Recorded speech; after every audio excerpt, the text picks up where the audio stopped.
C'est vraiment un truc de riche de sauter habillé dans sa propre piscine en intérieur.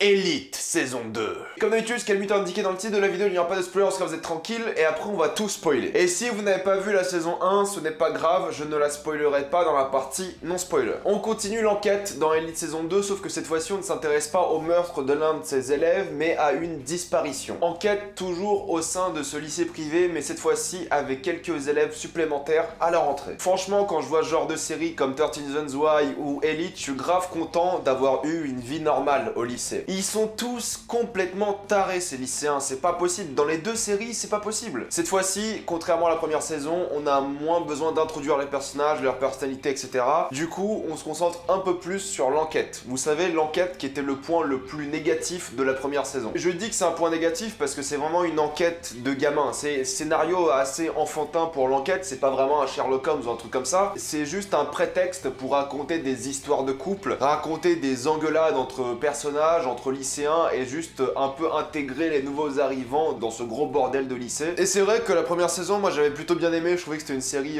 pour adolescents sympathique et qui sortait un peu du tas parce que ça parlait de plein de trucs différents. Et la vérité c'est que dans cette saison-là, tout ce qui était abordé dans la première saison n'est plus jamais abordé ici. Donc dans la première saison, on parlait quand même d'homosexualité, on parlait de l'islam. L'islam c'est encore un peu présent dans cette saison-là, mais ils ont vraiment forcé en mode l'islam c'est pas bien. On en parlera évidemment en spoiler, mais bon, il y a toute cette idée progressiste qui est mise en avant, mais extrêmement mise en avant. D'habitude je m'en fiche et j'ai aucun problème avec ça, mais là on te le rappelle constamment. Regarde le père musulman qui a des idées à des années-lumière de la société actuelle, et jamais on te dit mais peut-être il est comme ça, et peut-être il est un peu méchant, mais il a grandi comme ça. Moi je sais que mon père, si j'étais ou homosexuel ou si je m'habillais en fille, il pèterait un câble aussi. Il est musulman aussi, et c'est comme ça, mais là ils ont vraiment forcé là-dessus en mode c'est vraiment le méchant de la série, c'est le père de Nadia et Omar. Tu lui dis bah peut-être il a juste une opinion différente et laissez-le, enfin voilà quoi. Après il y a tout un délire par rapport à ça où il aime pas ses enfants à cause de ça, et là c'est pas bien, je suis d'accord, il faudrait aimer ses enfants quoi qu'il arrive, mais je trouve qu'ils ont grave forcé là-dessus. Et il y a plein de trucs, c'est que vu que l'enquête est au centre de la série, il raconte plus rien. Dans la première saison il y avait tout un délire sur les réseaux sociaux qui est un peu présent dans cette série là, mais c'est tellement peu présent, c'est pendant une phrase, l'art du paraître, mais c'est tout. En fait ils ont même plus essayé de raconter des trucs dans cette série. Il y a une phrase, je vous jure, il y a une phrase sur les violences conjugales faites aux femmes. Et là je me dis mais pourquoi t'as cette phrase là qui parle de violence conjugale alors que t'aurais pu avoir de la violence conjugale ou même des hommes qui frappent des femmes dans cette série? Ça aurait été grave intéressant de parler justement de femmes battues, pourquoi pas? Et non, il y a qu'une seule phrase qui traite de ça. En fait ça montre bien le shift qu'ils ont eu avec cette saison 2, c'est qu'ils sont plus là pour raconter des choses d'adolescence, ils sont plus là pour parler de jeunesse, ils sont là pour parler de leur enquête, pour parler de leur telenovela en fait. Maintenant ce qui intéresse cette saison, c'est les relations entre personnages, c'est vraiment qui est amoureux de qui va finir avec qui a tué qui a disparu. Vraiment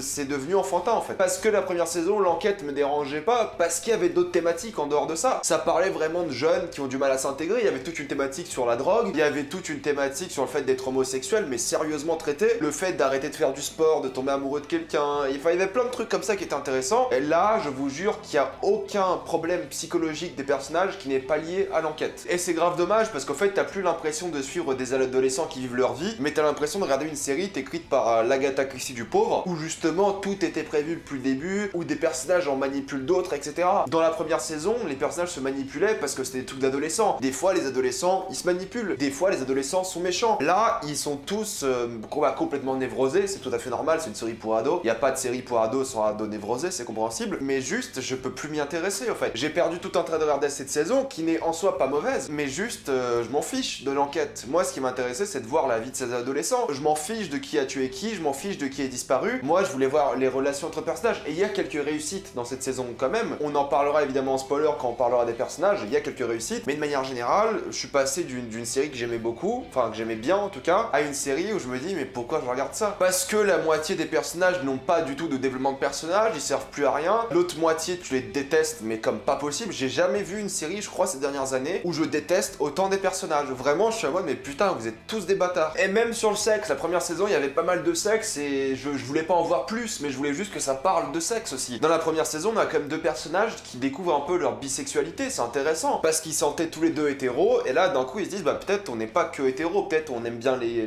garçons aussi. Et ils continuent par rapport à un personnage sur cette trajectoire là, mais d'un coup il aime les garçons. Moi j'aimais bien voir l'évolution du mec qui voulait pas coucher avec un garçon, et d'un coup il se dit bah peut-être je vais bien aimer, et c'est ça qui est intéressant, c'est aussi parler de sexe de ce point de vue là. Il y avait tout un jeu de la manipulation par le sexe dans la saison 1 qui revient un peu dans la saison 2, mais c'est beaucoup plus gentil. Un exemple tout bête, dans la saison 1, Carla avait des scènes de cul. Ça va être tout bête comme exemple, et on la voyait complètement dénudée. Et là, dans cette saison 2, elle a dû dire à ses agents, je veux plus finir à poil. Parce que à un moment, tu la vois à poil, et elle est juste les deux bras comme ça pour cacher ses seins, et l'entrejambe pour cacher son vagin, évidemment. Mais au fait, c'est pas du tout naturel. Tu vois sa pose, je vais pas mettre de photos parce que j'ai pas envie d'avoir des problèmes, mais tu vois sa pose, tu dis, mais personne dort comme ça. Et il y a plein de trucs comme ça. Il y a un moment, il y a un personnage qui va gagner plein d'argent, X ou Y raison, et tu vois les billets, tu vois que c'est du plastique. Tu vois que c'est pas des vrais billets, c'est pas normal. Ils ont fait zéro effort sur plein de trucs comme ça. Même niveau musical, je trouve que la musique de la première saison était grave cool. Il y avait quelques chansons qui sont plutôt sympas. Là, il y en a quelques-unes. Bon, je parle pas de MHD et de Aya Nakamura, bien sûr, qui sont présents dans cette série musicalement, mais il y avait une vraie ambiance musicale que j'aimais bien, avec pas mal de chansons espagnoles et tout, j'étais à fond dedans. Là, il y a beaucoup de chansons en anglais, il y a une ambiance plus mélancolique, et au fait, pour rendre une scène triste, ils mettent une musique triste, et puis c'est tout. Des fois, tu vas juste voir des personnages avancer dans des couloirs sur la musique triste, et t'es censé être triste. Non, ça marche pas comme ça. C'est pas mettre de la musique triste ou de la musique un peu mélancolique de dépressif pour donner vraiment de la dramaturgie à la série. Et le truc, c'est que c'est une série qui parle de riches, forcément, et à chaque fois qu'ils ont un problème dans cette série, il suffit de jeter de l'argent et le problème est réglé. Oui, c'est peut-être réaliste, évidemment, mais au fait, dramatiquement, c'est pas intéressant. Oh, j'ai un problème d'argent, je vais finir à la rue. Tiens, de l'argent. D'un point de vue scénario, c'est peut-être plus intéressant de trouver autre chose que de l'argent illimité. Et pareil, tu les vois tout le temps en soirée. Genre, tous les épisodes, je crois qu'il doit y avoir une soirée et c'est ultra répétitif. Ok, c'est des jeunes qui ont de la thune, ils vont souvent aller en soirée, mais j'aimerais bien les voir autre part qu'en soirée quand même. Tout leur drama, il se passe en soirée. Tous les trucs vraiment importants, ça se passe en soirée. Et c'est le genre de série où les personnages, ils ont des problèmes entre eux parce qu'ils se parlent jamais, ils sont jamais honnêtes entre eux, et ils sont toujours à se plaindre en mode ouais, j'ai des plus gros problèmes que toi, nanana, nanana. C'est assez enfantin le dialogue dans cette saison-là, alors que dans la première saison, il y avait un jeu de la manipulation, il y avait un travail là-dessus, il y avait un travail sur le paraître, des gens qui veulent pas avouer parce qu'il y a des vérités un peu derrière, etc.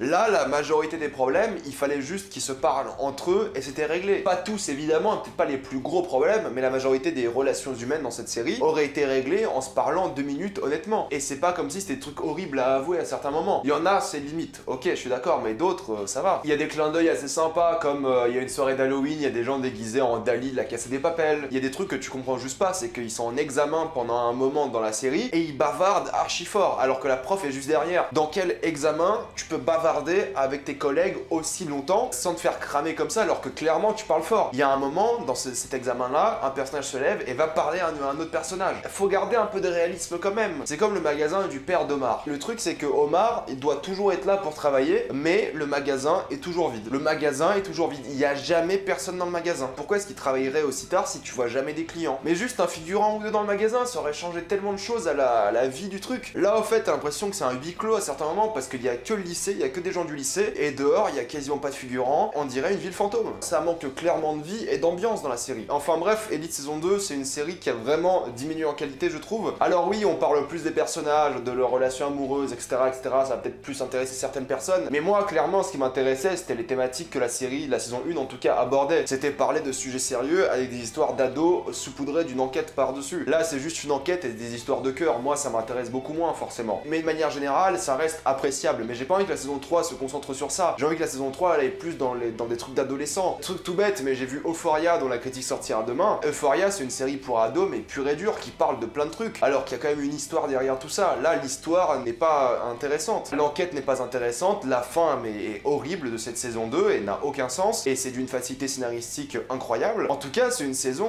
qui, moi, m'a déçu parce que j'aimais bien la série, qui n'est pas horrible à regarder, mais qui est juste intéressante pour savoir qui va finir avec qui va trahir qui, etc. C'est devenu clairement une telenovela. Mais bon, si vous avez vu la première saison, je vous conseille quand même de commencer celle-là et de la tenter. Mais clairement, j'ai pas envie que la série continue sur cette trajectoire-là parce que moi, ça m'intéresse pas du tout. Avant de passer en spoiler, pensez à vous abonner à la chaîne pour plus de vidéos. Mettez un j'aime et partagez cette vidéo, ça aide beaucoup la chaîne. Si vous aimez la chaîne, pensez à soutenir gratuitement grâce au lien d'inscription et dans le commentaire épinglé pour regarder une petite pub et moi, ça me fait un peu d'argent. Suivez-moi sur Instagram pour des critiques exclusives, suivez-moi sur Twitter pour toutes les news et on spoil.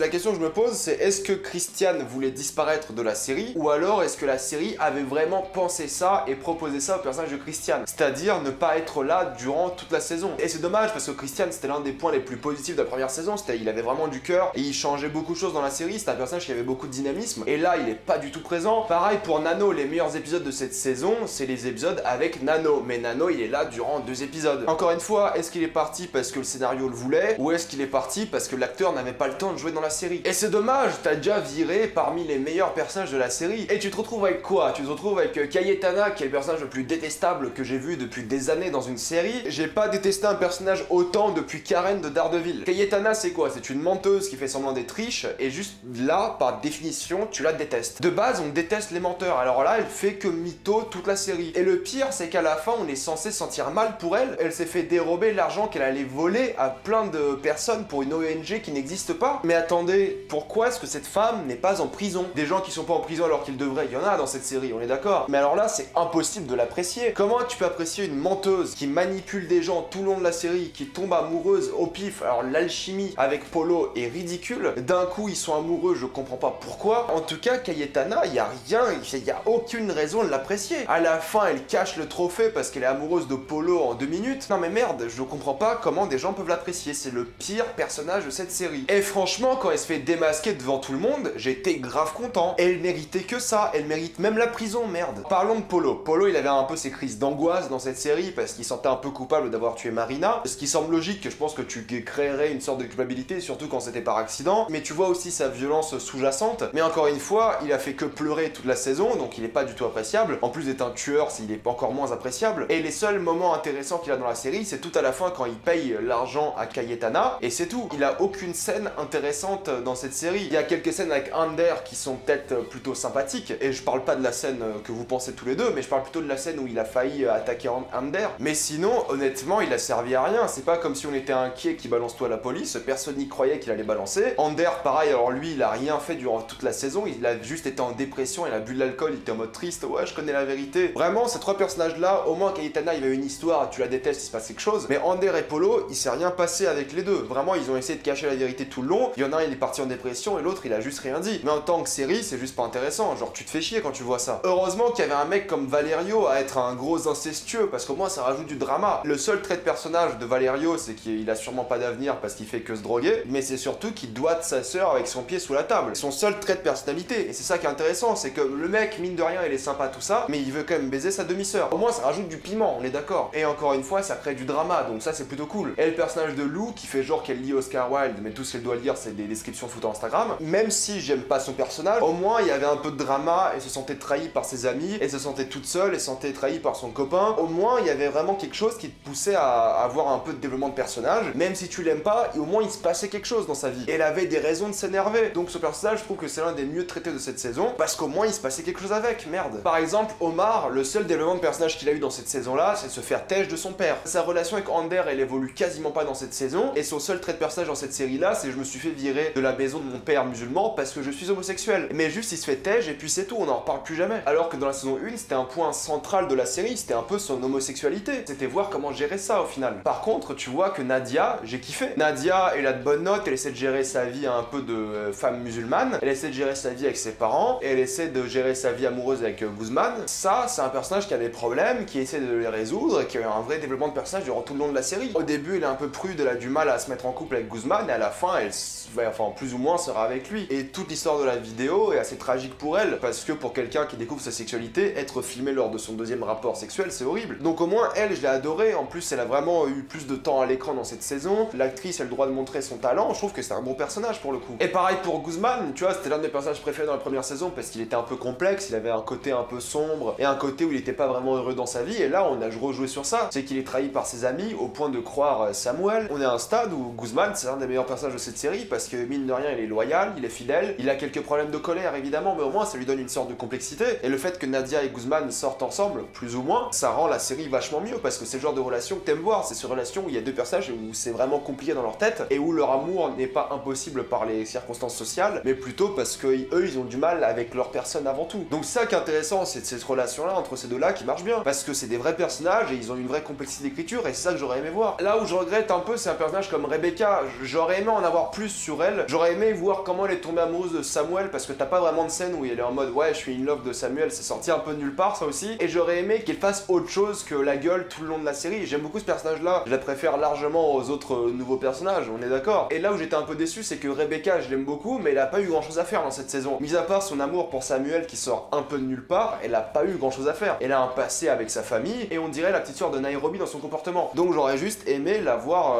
plus souvent, qu'elle fasse plus de trucs, qu'elle soit plus active dans la série, parce qu'au final, elle fait pas grand chose. Et j'aurais aimé qu'elle s'impose un peu plus. Dans la saison 3, il faut clairement lui donner plus de temps à l'écran, c'est obligé. Et le truc, c'est que la relation entre Carla et Samuel, j'y ai cru au début. J'aime bien le jeu sexuel, mais pas trop qu'ils ont eu tous les deux, et je trouve que c'est un peu une réussite cette relation-là, c'est un bon choix de scénario, parce que Samuel essaie de manipuler Carla, Carla pense manipuler Samuel, mais au fait ils se manipulent tous les deux, mais pas trop, parce qu'au final ils s'aiment bien, etc. Mais donc j'ai bien aimé ce délire-là par rapport à ces personnages-là, et au fait ça donne une bonne raison à Carla de dire la vérité à la fin. Et je trouve ça vraiment réussi, je trouve que c'était l'un des points forts de cette saison, c'était un peu le jeu sexuel, mais pas trop, de ces deux personnages-là. Et ça que j'aurais aimé avoir dans la série, c'est avoir un peu cette complexité-là, tout le long avec tous les personnages, plutôt qu'avoir à chaque fois une note qui définit chaque personnage. Ander, la dépression, Omar, le fait qu'il s'est fait tège, Lou, le fait qu'elle est trahie, c'est un peu trop monotone et j'aurais aimé en avoir plus. Parce que là, il y a genre deux couples que t'aimes bien et puis c'est tout. Fatalement, c'est pas nul, mais vraiment, je suis déçu parce que je m'attendais à mieux. Clairement, je m'attendais à mieux, mais là, c'était trop facile et scénaristique, des personnages vraiment écrits à l'arrache pour beaucoup d'entre eux, et des personnages que t'aimes à moitié. Franchement, c'était ça. Donc bon, je conseille quand même la saison 2 d'Elite si vous avez bien aimé la saison 1, évidemment, mais juste, j'aimerais bien que la saison 3 relève le niveau, et cette fin où Polo revient,